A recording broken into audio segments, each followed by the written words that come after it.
In temporarily occupied Mariupol, a parking site with Russian military equipment stored in industrial garages came under attack a few days ago. Initial reports suggested that air defense units were struck, though the exact type and number are still being clarified.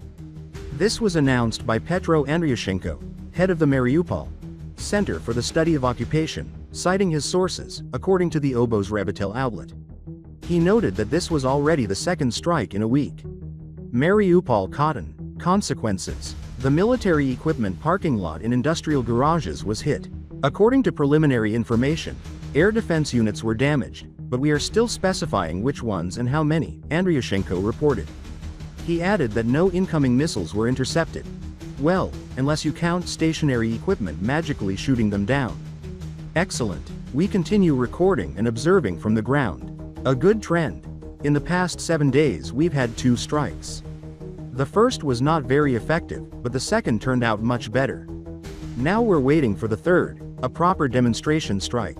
And everything will be Ukraine, the activist summed up. Meanwhile, in Mariupol's seaport, Russian forces continue to load vessels with stolen Ukrainian grain and coal. Andryushchenko reported, Mariupol port.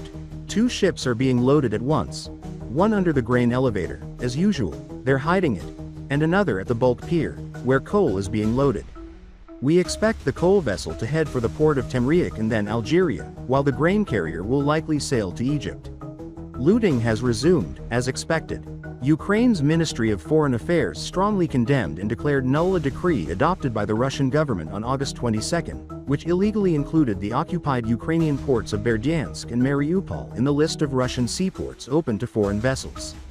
The ministry stressed that Moscow's move is another attempt to legitimize its occupation and consolidate unlawful control over seized territories. This decision is a gross violation of the fundamental norms and principles of international law. Ukraine calls on partners to introduce additional strict sanctions against all Russian individuals and legal entities, as well as foreign companies that conduct business in the seaports of Berdyansk and Mariupol, and against any vessels entering ports located in temporarily occupied Ukrainian territory, the MFA said in its statement.